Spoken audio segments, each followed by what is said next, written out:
Bienvenidos, queridos amigos, a esta reflexión de la palabra de Dios. Les invito para que meditemos el Evangelio de este día, tomado de San Lucas, capítulo 24, versículos del 13 al 35. Dos discípulos de Jesús iban andando aquel mismo día, el primero de la semana, a una aldea llamada Emaús, distante unas 2 leguas de Jerusalén. Iban comentando todo lo que había sucedido. Mientras conversaban y discutían, Jesús en persona se acercó y se puso a caminar con ellos, pero sus ojos no eran capaces de reconocerlo. Él les dijo: ¿qué conversación es esa que traéis mientras vais de camino? Ellos se detuvieron preocupados, y uno de ellos, que se llamaba Cleofás, le replicó: ¿eres tú el único forastero en Jerusalén que no sabes lo que ha pasado allí estos días? Él les preguntó: ¿qué? Ellos le contestaron: lo de Jesús, el Nazareno, que fue un profeta poderoso en obras y palabras ante Dios y ante todo el pueblo. Cómo lo entregaron los sumos sacerdotes, nuestros jefes, para que lo condenaran a muerte y lo crucificaron. Nosotros esperábamos que él fuera el futuro liberador de Israel. Y ya ves, hace ya 2 días que sucedió esto. Es verdad que algunas mujeres de nuestro grupo nos han sobresaltado, pues fueron muy de mañana al sepulcro. No encontraron su cuerpo e incluso vinieron diciendo que habían visto una aparición de ángeles que les habían dicho que estaba vivo.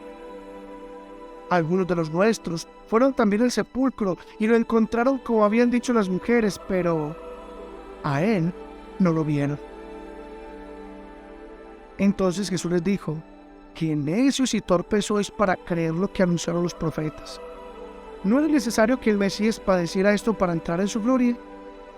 Y comenzando por Moisés y siguiendo por los profetas, les explicó lo que se refería a él en toda la Escritura. Ya cerca de la aldea donde iban, él hizo ademán de seguir adelante, pero ellos le apremiaron diciendo: quédate con nosotros, porque atardece y el día va de caída. Y entró para quedarse con ellos. Sentado a la mesa con ellos, tomó el pan, pronunció la bendición, lo partió y se los dio. A ellos se les abrieron los ojos y lo reconocieron, pero él desapareció. Ellos comentaron: ¿no ardía nuestro corazón mientras nos hablaba por el camino y nos explicaban las Escrituras? Y levantándose al momento, se volvieron a Jerusalén, donde encontraron reunido a los 11 con sus compañeros, que estaban diciendo: era verdad, ha resucitado el Señor y se ha aparecido a Simón. Y ellos contaron lo que les había pasado por el camino y cómo lo habían reconocido al partir el pan. Palabra del Señor. Gloria a ti, Señor Jesús. Nos presenta el Evangelio de este día el bellísimo texto al encuentro de Jesús con los discípulos de Emaús. De uno de ellos sabemos su nombre, Cleofás. Del otro no sabemos su nombre. Y no sabemos su nombre porque en el lugar de él podemos estar muchísimas veces cada uno de nosotros, imitando su actitud. Pues muy bien, vamos por parte. ¿De qué conversaban estos 2 discípulos? Respuesta: conversaban de tristezas. Pregunta: ¿y de qué conversamos los seres humanos cuando vamos por el camino en la vida? Respuesta: hombre, podemos hablar de muchas cosas. Podemos hablar de política, de economía, de las reformas que presenta el gobierno. Podemos hablar de la familia, los hijos, los padres, la pareja. Podemos hablar del deporte, del fútbol, de la música, de conciertos. Pero lo mejor que hablamos los seres humanos cuando vamos por el camino son quejas, lamentos, tristezas, reproches, deudas, pérdidas, penas, tribulaciones, nostalgias, melancolías. Y vamos lamentándonos por el camino y vamos llevando tristezas. Y les cuento algo: los discípulos de Emaús conversan de eso, conversan de tristezas, penas y lamentos. Y saben una cosa: Lo hermoso es que el Señor Jesucristo se pone a caminar con ellos, escuchando sus quejas, penas y lamentos. Porque es que el Señor viene a andar con nosotros. Se pone a andar por el camino con nosotros. Se hace el encontradizo. O sea, es una imagen muy bella de Dios. Dios sale al encuentro de nosotros. Dios no se ha desentendido de nosotros. O como mucha gente dice, que nos olvidó Dios. No. Dios sale al encuentro en nuestro camino cotidiano. Bueno, uno de los nombres con los que nos referimos a Jesús es Emmanuel, el Dios que va con nosotros. Pero no solo sale a nuestro encuentro, sino que se pone a andar el camino con nosotros. Y así como se puso a caminar con los discípulos de Emaús. Ahora bien, el Evangelio nos muestra algo muy triste de esos dos discípulos. Y es que ellos han perdido la fe. La tristeza los llevó a perder la fe en el Señor. ¿Por qué? Porque ni siquiera con la tumba vacía, ni siquiera con el testimonio de las mujeres, ni siquiera sabiendo que también algunos del grupo fueron a la tumba y que la encontraron vacía, tal y como lo habían dicho las mujeres, ni siquiera eso les despertó la fe. Ellos estaban tan embotados por su melancolía y por su tristeza. Ellos estaban tan abrumados y tan entristecidos que han perdido la fe, ya no tienen esperanza. Y por eso le dicen a Jesús, aunque ellos no saben que es Jesús, puede ser. Mira, ¿sabes? Todo esto sucedió. Mis hermanos, ¿a qué suena eso? Eso suena a cómo hablamos los seres humanos. Suena a cómo hablamos después de las pérdidas, después de los fracasos, después que las cosas no han sucedido como nosotros las queríamos y las planeábamos. Nos lamentamos, nos entristecemos, nos atribulamos y creemos que el lamento, la tristeza y la tribulación, evidentemente Dios no está. Creemos que nos ha dejado de su mano. Creemos que está ausente. Creemos que la tristeza que estamos viviendo ya nunca jamás nos permitirá la felicidad. Pero Jesús rompe todo y les dice, qué lentos, qué torpes, qué duros de corazón, qué tardos para entender lo que dicen las Escrituras, para entender la palabra de Dios. Es que, a ver, hermanos, Dios nunca nos prometió que el camino de la vida era fácil. Todo lo contrario, Él lo que dijo fue que angosto y difícil es el camino que lleva a la vida, que estrecha la puerta que lleva a la vida, que ancho y que espacioso y que cómodo es el camino que lleva a la perdición. Pero los seres humanos, incluyendo estos discípulos de Emaús, insistimos en el camino ancho, insistimos en el camino fácil y cómodo, y hasta le hacemos reclamos a Dios que porque el camino ancho no se da en nuestra vida. Pero hermanos, Jesús lo dijo que el camino angosto es el camino que lleva a la vida eterna.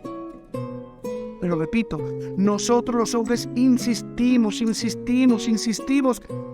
que el que nos gusta es el ancho, el espacioso, el cómodo. Y ese es el que lleva a la perdición, ese nos lleva a la vida. Con razón les dijo a estos discípulos, y obvio, también nos dice a nosotros, cuando tenemos ese pensamiento, que lentos y que tardos y que torpes de corazón son ustedes para creer lo que dijeron las Escrituras, porque el único camino que lleva a la gloria es el camino del sufrimiento. Lo acabamos de celebrar hace pocos días con la Semana Santa. Te pregunto, querido hermano, querida hermana, ¿ya te dices cuenta que el sufrimiento no es un evento de mala suerte en la vida? ¿O sigues insistiendo que es lo peor de lo peor? Porque si sigues pensando que es lo peor de lo peor, entonces te seguirás lamentando y seguirás quejándote y seguirás creyendo que tienes todo el derecho a perder tu fe y a perder tu esperanza. Pero mis hermanos, el sufrimiento es parte esencial de la condición humana y parte esencial de la vida. Y el sufrimiento aceptado y vivido con amor, como lo hizo la Virgen María, es el único camino que lleva a la gloria. San Juan de la Cruz llegó a decir un día que nada sabe quien no ha sufrido. Claro, es que en el sufrimiento ganamos virtudes, En el sufrimiento alcanzamos humildad. En el sufrimiento aprendemos a amar con amor desposeído y con amor que se entrega. En el sufrimiento aprendemos a relativizar las comodidades y el bienestar del mundo. En el sufrimiento es donde aprendemos a tener la capacidad de sencillez y de simpleza del alma. En el sufrimiento nos aferramos a lo verdaderamente importante. El sufrimiento nos libera de nuestro egoísmo, de nuestra arrogancia, de nuestro orgullo y de nuestra soberbia.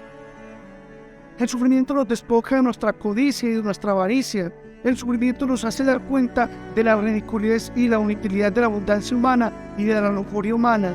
El sufrimiento aquieta nuestras iras y descubre nuestra ternura y nuestra capacidad de afecto y cariños gratuitos. El sufrimiento nos desapereza de la vida comodona y plácida que nos quiere vender el mundo.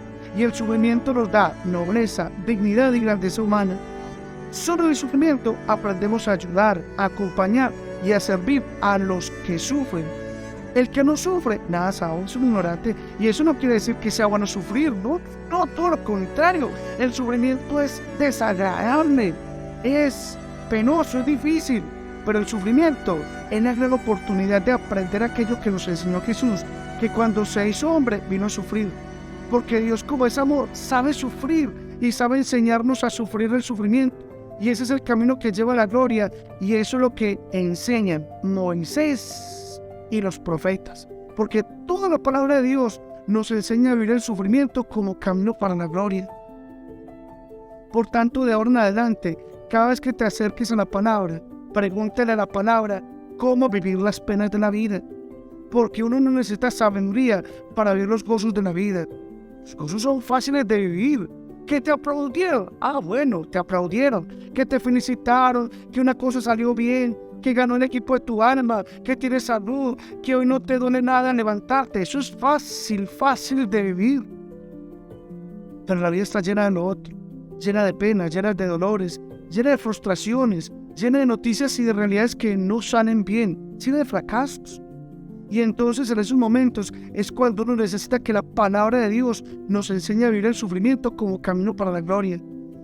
Y cuando uno va aprendiendo poco a poco lo que nos enseña en la palabra de Dios, entonces es cuando le decimos a Jesús, quédate.